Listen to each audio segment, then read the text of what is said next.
Okay, technology. I'm so sorry about that brief delay. We had a technology issue.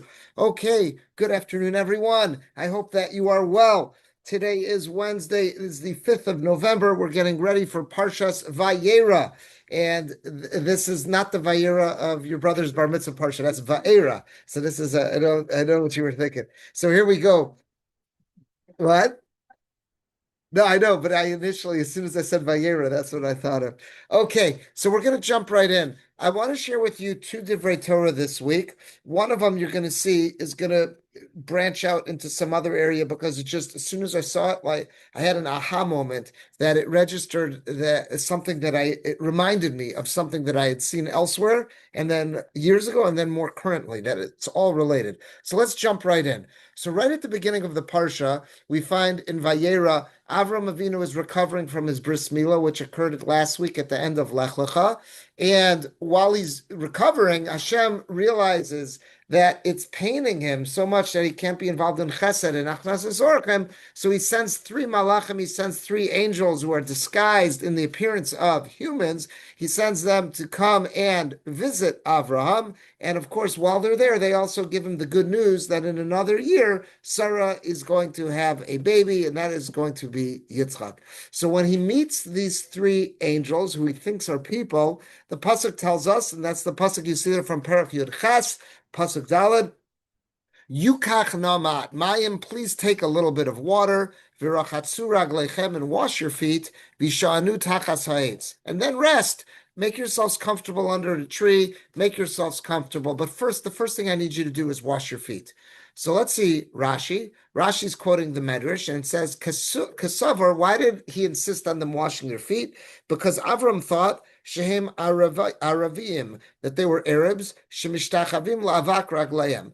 At that time, there was some, again, I don't understand this, but I don't understand Avodah Zarah in general. There was some form of Avodah Zarah that was prevalent at that time in the world, specifically amongst Arabs, in which they would worship the dust that had gathered on their feet while they were traveling. I don't know fully what that means. Did they scrape that off and set up a little shrine? I don't know fully what that means, but an integral part of that idol worship ceremony would involve the dust that was on their feet. So the first thing, I thought it just meant they bowed to the ground. it could be. I don't fully understand how that form of Avodah Zarah was worshipped. I don't know. But it sounds like there was something tangible on their feet, and he wants them to wash it off. So he says, Shem Aravim, Shemishtachvim la'avak raglim, they would bow down specifically to the dust of their feet. V'ikpid, so Avram was makpid, he was stringent, shelo lahachnis avodah zarah lebeso. He didn't want those tangible aspects of idol worship entering into his house. So therefore, Avram said, the first thing you got to do before you make yourselves comfy, you got to wash your feet. You have some avodah zarah on your feet, and you've got to get it out of here before you come in and make yourselves comfortable. Avol Lot, but Lot, his nephew, Shelo hikpid, Lot was not makpid on this. And how do we know? Hiktim lina l'rechitza. Very soon, in another chapter, next parak, when the Malachim come to Sodom, what does Lot say to them? Lino, he says, I need you to come in and relax, lay down, and afterwards you can wash your feet. So look at the contrast. Rashi is quoting the Medrash that points out this contrast to Avram Avinu and Lot. The contrast between them is clear. Avram insists, before you come in, I want to share chesed with you. That's what I'm about. But before I can share chesed, Avodah Zarah stays outside my door. We're going to watch that off. Lot, he's happy to share chesed. He just doesn't care about that Avodah Zarah aspect. That's what the Medrash says to create a contrast between Abraham and Lot. That's what Rashi is quoting. I saw a beautiful observation on this Rashi by Rabbi Shlomo Margolis. We have quoted Rabbi Shlomo Margolis a couple times over the course of the last year. He was a Talmud of the Navardic yeshivas in Europe. He survived the Holocaust. He made it over to America, I believe, before the Holocaust. And he served as a rabbi in Boston for decades. And he left a sefer behind called Darchei Hashlemus. And what I like about this sefer is it might help to give us an insight into what were some of the teachings, what were some of the teachings that he gained in the Navardic yeshivas in Europe that had resonated with him, and that can maybe give us a window into what was that lost yeshiva of Novardok that there's really nothing left of nowadays. So look at this pasuk. It's a beautiful, this parish, a beautiful commentary to this Rashi. So he quotes our Rashi that again, the pasuk said, Yukach namat mayim. Avram said to the guests, please take some water, wash your feet, and then you can make yourselves comfy. So again, he quotes Rashi, Kasavar Shem Aravim. He thought that they were Arabs, Shemishtachvim Lavak Ragleim, that they would somehow or another worship the dust that had gathered on their feet. Vikpid Shlo Lachnis Avodas Kochavim Lebeso. Avram did not want them to bring this into his house.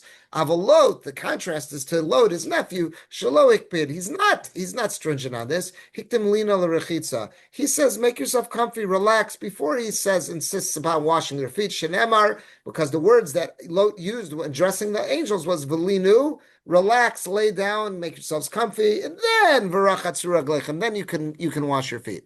So let's see what Rabbi Margolis says. Avram Velot, at this time in history, both Avram and his nephew Lot, Shneim Amru Davar Shava, both of them said something that is almost exactly equal. Both of them said V'rachatzur Raglechem. Both of them insisted on their company washing their feet. Ulam hahevdal b'neihem. The difference between them is b'mila achas. The difference between Avram and Lot all boils down to one word. Masai nemra hamilu linu. When did they say the word linu? When did they say, of course, both of them insist on them washing their feet, but when did they say linu? Did they say linu ha'im lifnei rachitza, like Lot? Did he say that you can come into my house and rest and relax and lay down before you wash your feet? That's what Lot said. Oh, achar rachitza. Or did they first insist, like Avram, on the washing, getting rid of the avodah zarah, and only then can you come into my house and relax, make yourself at home, lay down? V'kach metzius pamim b'milachas. This is the way the world works. Sometimes it all boils down to one word, and with one word, efshar lavchin tuchno mahuso shel adam. With one word, how it's used and where it's used, it all can reveal a person's true nature and what they're all about.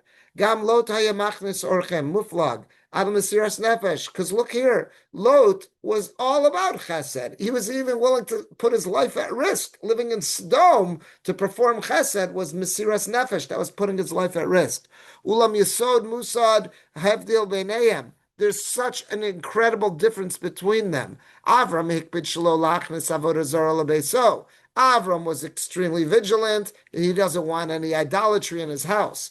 V'lot lo hikpid, and Lot is not makpid. Lot doesn't care about this. Avram yaga b'maisa chesed. Avraham worked so hard his entire life with acts of chesed. Al pi chukei haTorah. He wants to perform chesed, but it's going to be constrained according to the laws of the Torah, according to God's laws, that avodah zarah have no place here. Once he's made it clear avodah zarah has no place here, now I'll share chesed. She'eno banoi al yisodei Torah. I'm sorry, I cut out a line. De'ilu chesed she'eno banoi al yisodei Torah, because if in contrast, someone was like Lot, that was a practitioner of chesed, but it wasn't built on the principles of Torah, ein lo zechus kiyum. It has no ability to be everlasting. That's why Avram was so successful in spreading his word and his message throughout the entire world. And that's why Lot's family was not successful. And therefore it really faded into anonymity. It just went away. So what is Rabbi Margolis pointing out here? He's saying, look, at this point in history, Avram and Lot are both incredible when it comes to chesed. Avram is making a revolution in the world about chesed, and Lot, he's clearly willing to risk his life to do chesed, because he's living in Sodom, a place which is anti-chesed. He's inviting these strangers into his house. He's risking his life. So they're both incredibly given to chesed. The question is, why is it that in Avraham's descendants, chesed is still paramount? It was passed down. It had a kiyum. It was transmitted from one generation to the next. And there's no such message like that was transmitted in Lot's generations. Yes, the generations of Lot went on. There was Ammon and there was Moab, but you don't find this as a characteristic of them, that they are renowned throughout the world for their chesed. Why was Avram successful in passing along this midah, this character trait of chesed, and Lot was not? And his suggestion is, it all boils down to one word, Linu. Where did they put that linu? And what was their chesed built on? Was their chesed built on God's laws, or was the chesed just built on, this is a nice way to conduct yourself as a human being? Avram, who constrained himself, and he governed himself, I should say, by God's laws, and he was incredible about chesed, that chesed was passed on to his later generations. Lot, he could have been a great Baal Chesed, but it was independent of God's laws, so to say. That didn't have a kiyum, that was not passed on. I saw a hand go up. Look, when you say driven by chesed, it was a perversion of chesed, For sure. right? There was something clearly wrong with him because he was willing to offer his daughters up instead of. So yeah, he was clearly off. Yeah. So that if you're kind to cruel, you will be cruel to The kind. Yeah. But there's also another thing, like it seems to me like Abraham is all about acquiring Torah, like inculcating it into himself.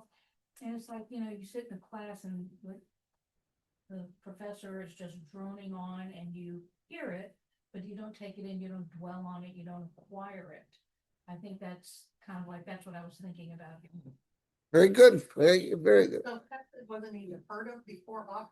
Well, it sounds like that was something that he really introduced to the world and he wanted to share. That was his big thing, was chesed. And that was his hallmark, what Avram was known for. Again, what he was really known for was monotheism, is that he spread the idea that there's one creator. He was against any system of polytheism and about paganism and about idol worship. He was all against that. So he introduced this concept of monotheism, but he also introduced this idea of incredible acts of chesed, but it was governed by monotheism. And here he's saying is he has a student, Lot, who's also his nephew, and Lot clearly is willing to risk his life for some degree of chesed because he's living in Sodom where that's life-threatening, but it clearly did not pass on to his generations. One of the hallmarks of the Jewish people is that we're involved in chesed. You don't hear that about the descendants of Lot. What? Until Ruth, right? So, but you don't hear that. She's an individual. It's not something amongst the whole people. So what is it? What would you put it on? So what Rabbi Margolis is saying is, if you want to answer that question, this Rashi is the key, because Rashi is quoting the Medrash that's saying both of them were Balei Chesed, but Avram's Chesed was governed by God and the rules of God. Lot was just chesed, almost like divorced from any kind of religious aspect, but just total about chesed, or you might call it secular chesed, and secular chesed is not going to have a kiyum, is not going to be everlasting, as opposed to a chesed that is rooted, that's firmly rooted in religious observance and religious directive. That's a chesed that will be passed on to future generations. That's the idea that Rabbi Margolis is saying here, and he's pulling it out of this Rashi. What struck me as I read that was, and as I said, oh my God, this is so familiar. I have a book here that was first published in 1975, and this is a reprint of that. I believe this was published in the 80s at some time. Yeah.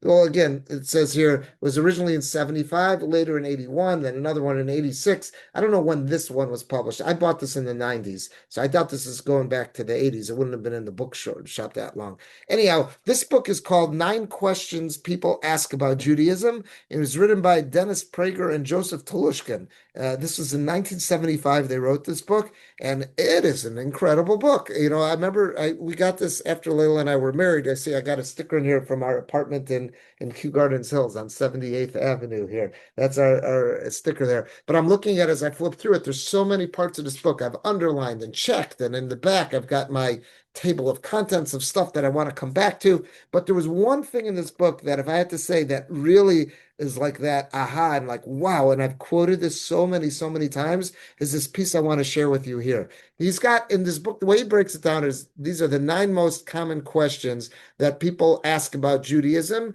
and he thought that they really need to be addressed.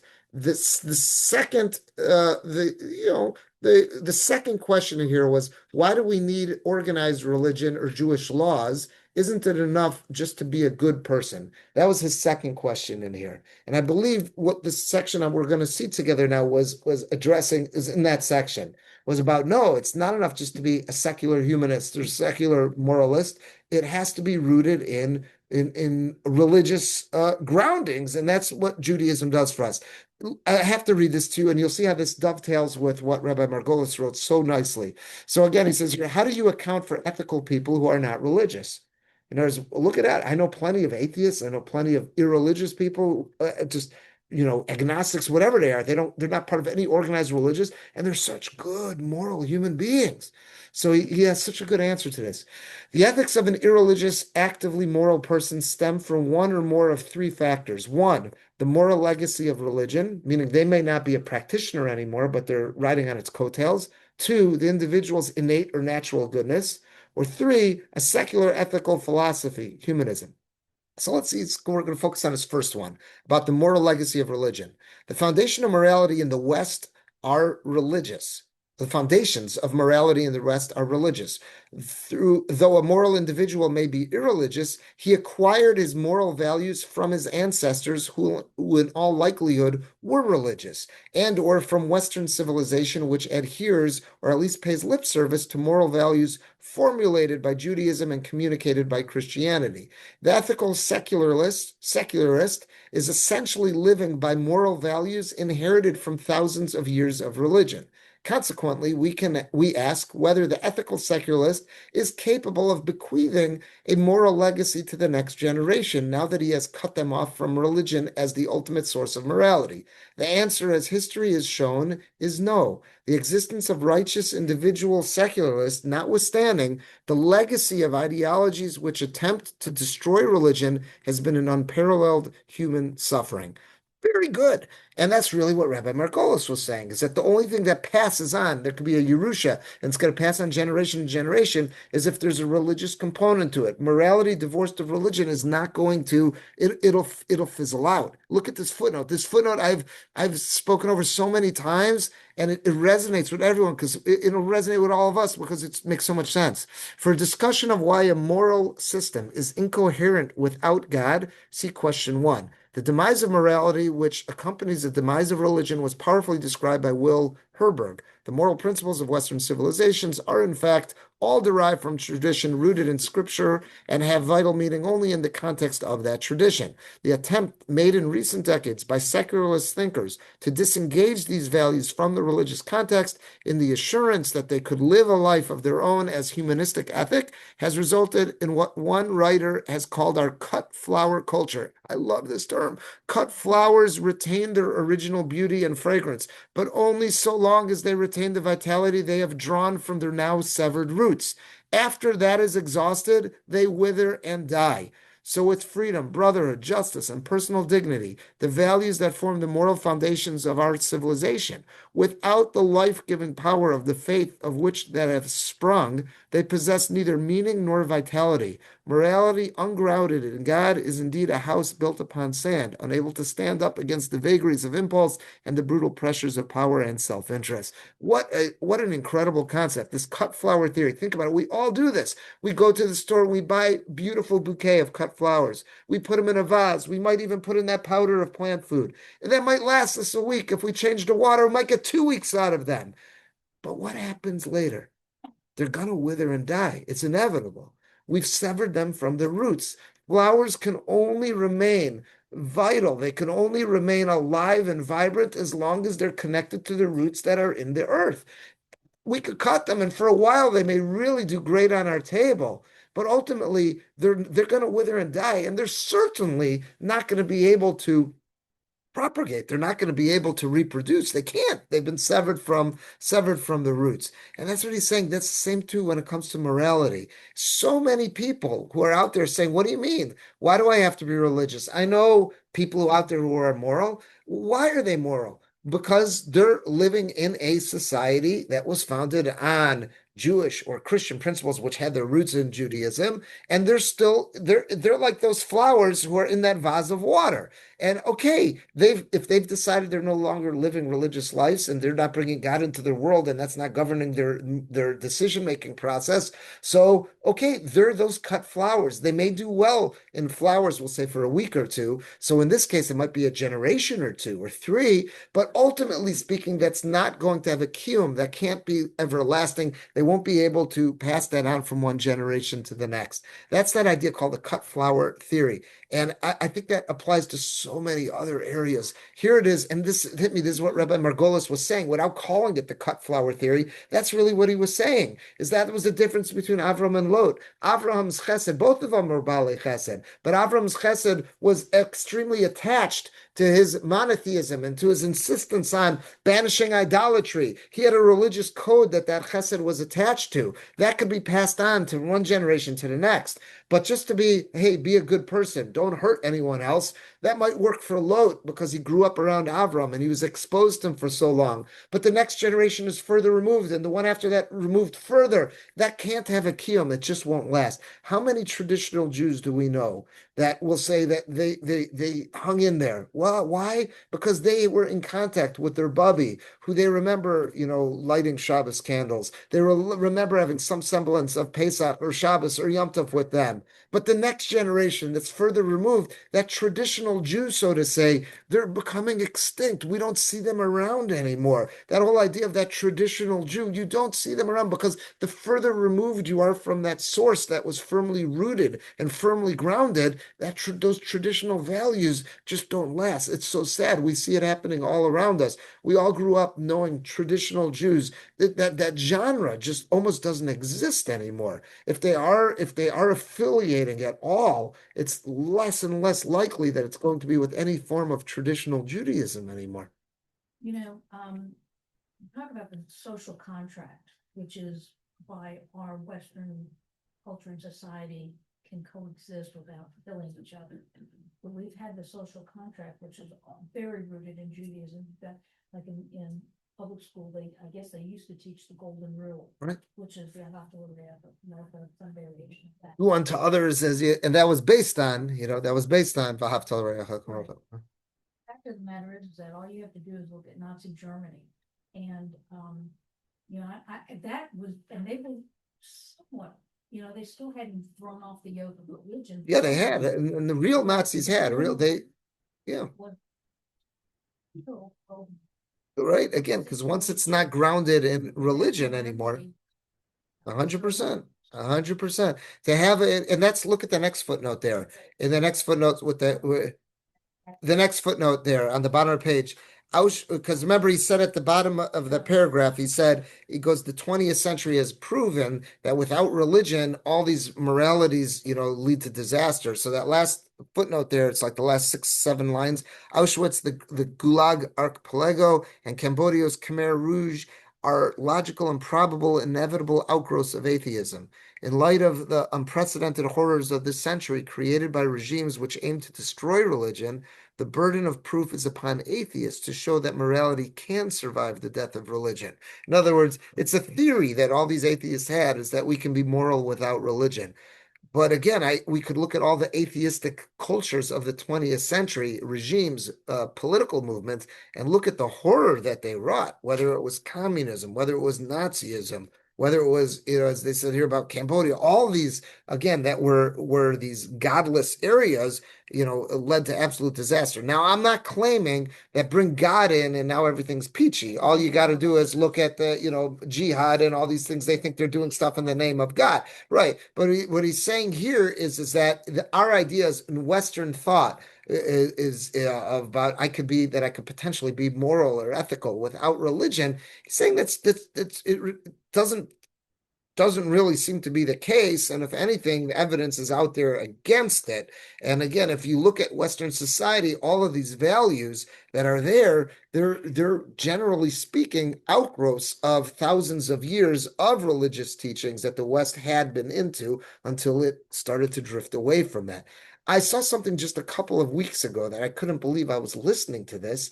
It was a Ben Shapiro debate with Bill Maher. anyone who's not familiar with Bill Maher, I don't know if Bill Maher is ethnically Jewish or not, but is he ethnically Jewish?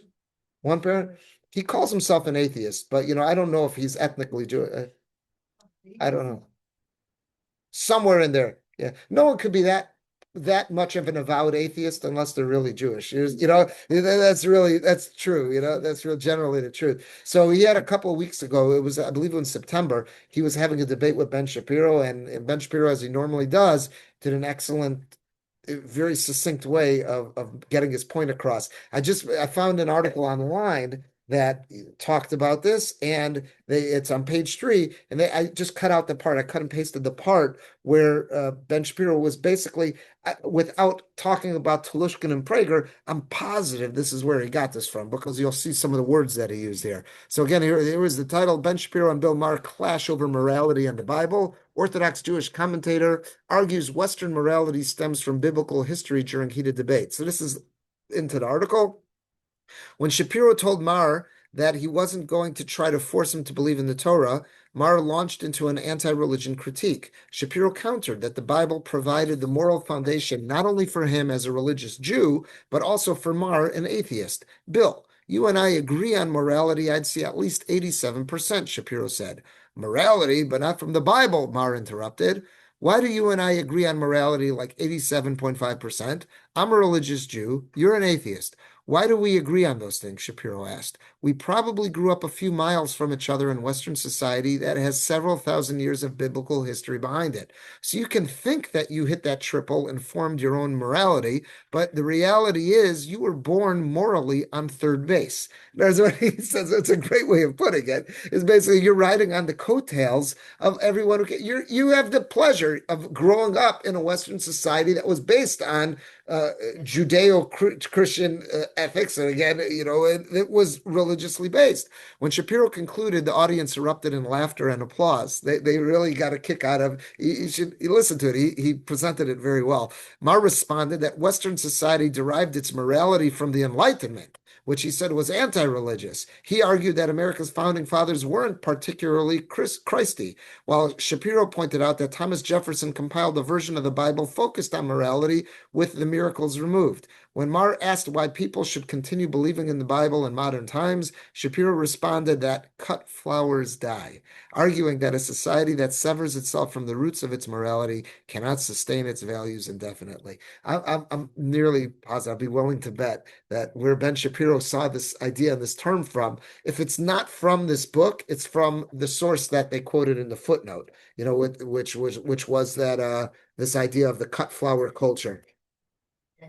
Yeah, that's also true. I've heard him quote Dennis Prager before. So and Dennis Prager has talked about this before. I was doing a Google search. Again, I think with a lot of Prager speeches, you have to be a member to access, his site. So I just did a Google search, Dennis Prager, cut flower culture, cut flower theory, and many of them came up. So this has to be something that Prager's been speaking about. But this is the first place I saw it in this book. And that idea just resonated. I thought, wow, that makes so much sense. And it does so much to explain so many things. Again, you want to just know about something like this? Here's just on a much simpler thing. We knew a guy, Layla and I knew a guy that was not particularly observant, and he was huge into just American Jewish history. And it's kind of a sad history. It's just a history all about these things that aren't particularly Jewish, but just they're culturally Jewish, like about delis.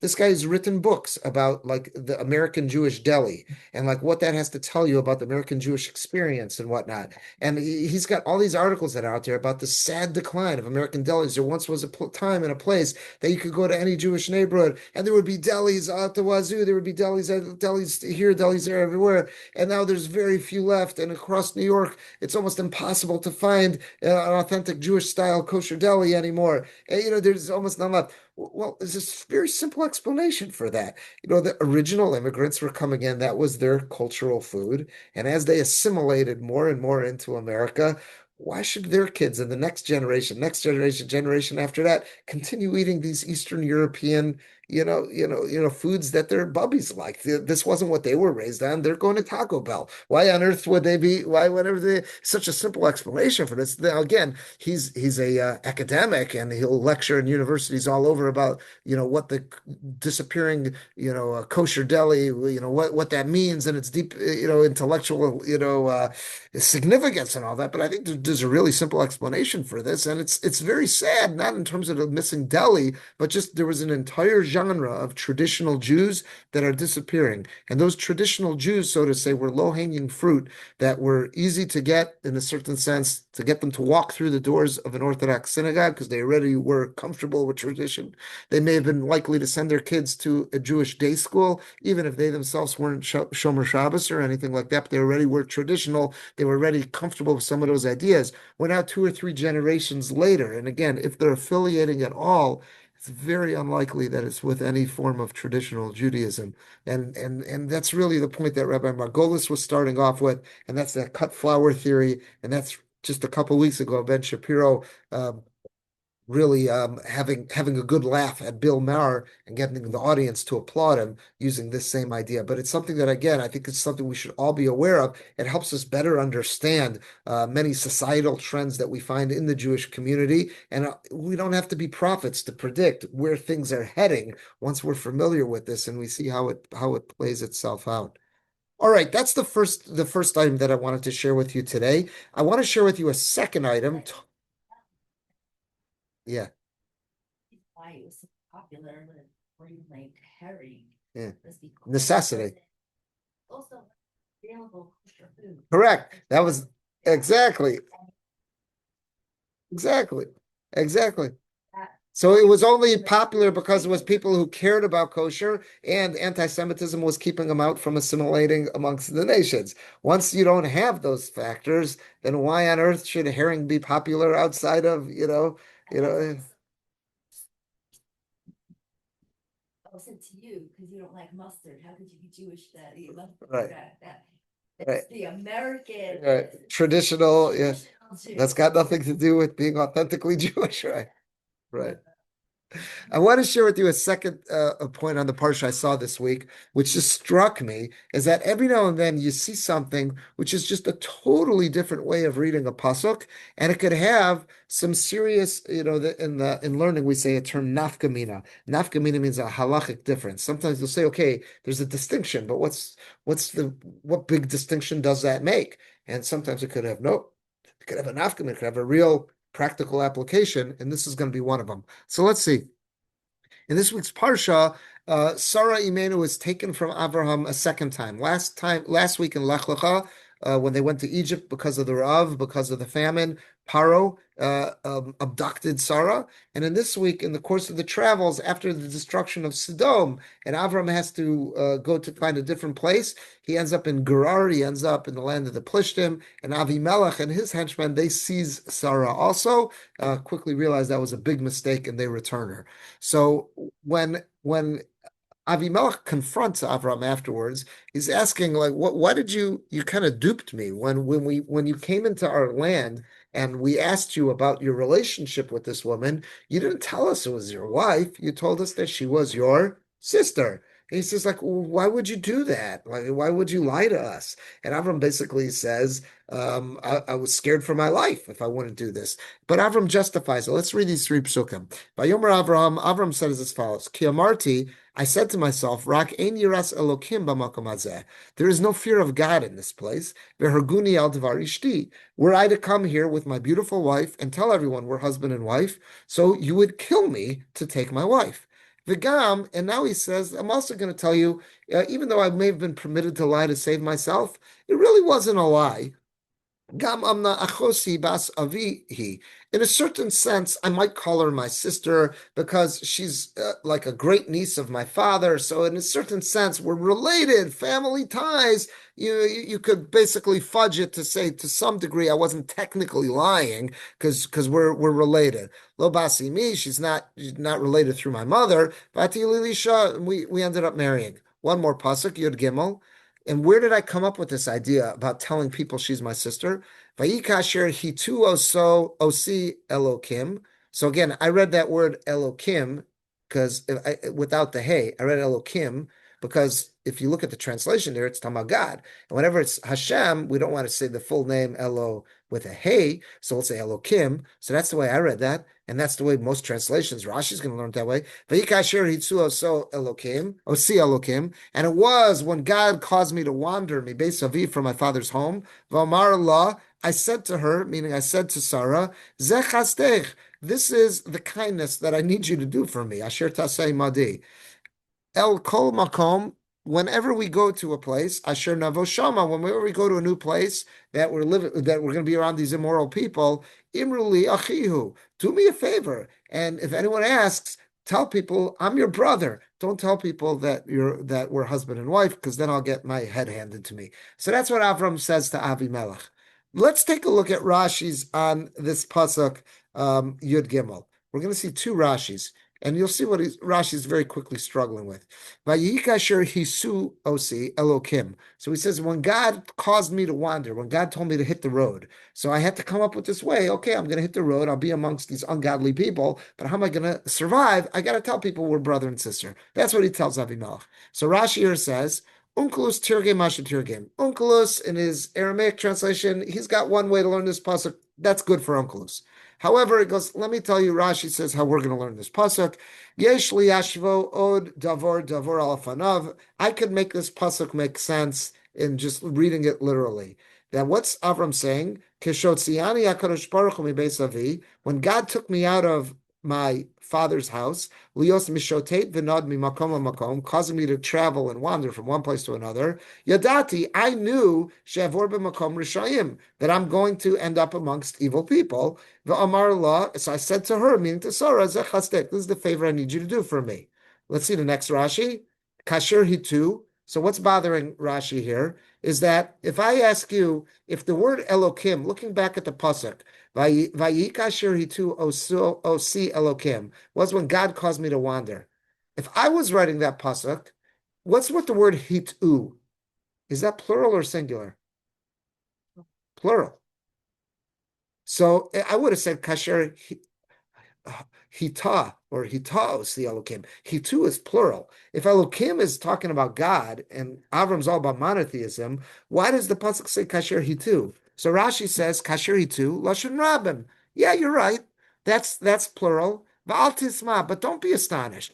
Ki harbe mekamos lashon elokus. There are many times in the Tanakh that he says, and he lays them out for us. I didn't bring them all down here. Many times that when referring to God, marus, and it's talking about authority, korei b'lashon rabim. It'll use in lashon kodesh. It'll use plural. So he's saying it's not a kasha. It's no big question that it says hitu, even though that would seem to say they caused me to wander, and we're talking about God, which is one. Because when you're talking about God, sometimes you can use in the verb, you can use the plural, and he brings a number of examples. Okay.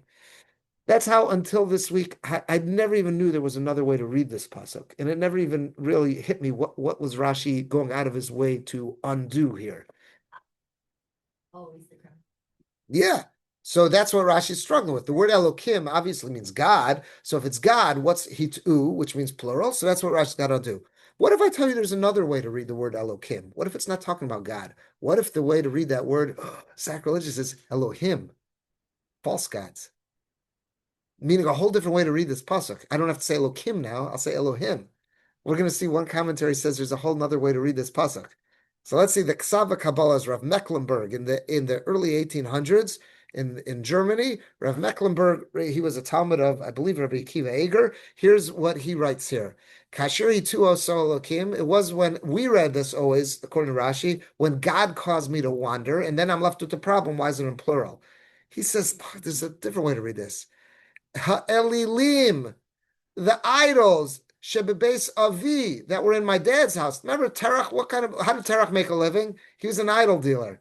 What Avram is saying is the word Elo. It's not Elokim here. It's Elohim. It was the idols that were in my father's house. Garmu li lazoves eretz moladati. That was the reason why I had to leave my homeland, because I'm all about monotheism and I got this mission to spread it. And then my father hates that. So he took me to Nimrod, throws me into the Kivshan Aish, and I got to go start a new path in life. It was all those idols that, because of those idols, I had to leave and I had to go on a new path of life. Lios Toa Ba'aretz, and I had to wander around the land, Acheres, to a different land. V'lisa mimakom lamakom, and then I had to spread around. I had to go from one place to another. Lefarsein ba'olam, and I had to spread out in the world. I had to missionize. Bitol amuna kozeves. I wanted to abolish this ridiculous mindset of polytheism. Kenu lefina ginas atam, and he says this also makes sense. He goes, if you look at the trup, it makes sense to read the pasuk this way. Again, I don't know the rules of trup, why that's true. Elohim milas osi shu b'revi, fine.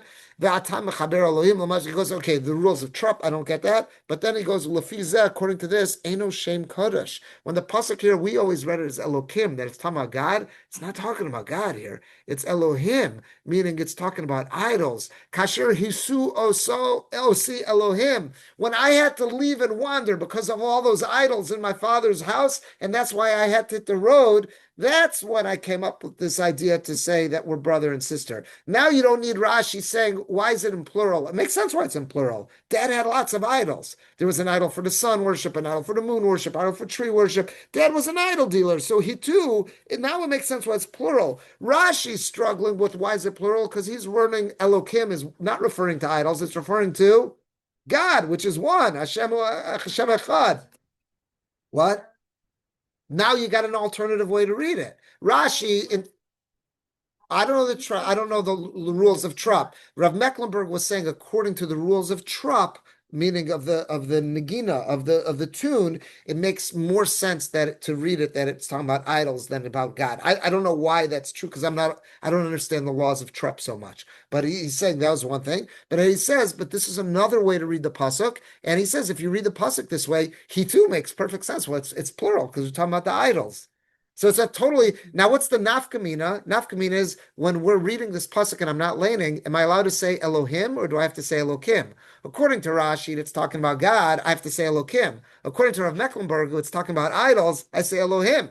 I shouldn't say Elokim because I want to say these are false gods. I say Elohim here, right? So that's that. I just want to show you Rav Mecklenburg. Elohim anyway. Well, that's when you're reading in the Torah. But you and me are not laning now. We're just reading this pasuk. Oh, so well, no, but again, throughout the Torah, it'll say Shem Elohim Acherim Lo Yelecha Elohim Acherim in the Ten Commandments. In the Aseret Dibros, it says Elohim Acherim, don't have other gods. Oftentimes, the Torah will refer to idols and idol worship as Elohim, but there I'm allowed to pronounce it because it's not talking about Hashem. So it's just fascinating. And then he quoted at the end, he goes, V'chein, you see that abbreviation, Lamed Yud Bezayin? That's Yonasan ben Uziel. That's Targum Yonasan. He says he also learned it this way. And that's much earlier than Rav Mecklenburg. So look at the Targum Yonasan. We'll end with this. Gods, I have to say on, otherwise It says, because of all the idol worship that was in my dad's house, I had to hit the road, find new lands to preach because it was dangerous for me back home. Nimrod wants to kill me. So now I am going to dangerous places. I had to come up with this whole thing about saying we're brother and sister. And that's how, look at Targum Yonasan on Pasuk Yud Gimel. He says, I've got it there in the English underneath because most of us don't speak Aramaic. V'had kad boy la'atai yasi pilchi tavase.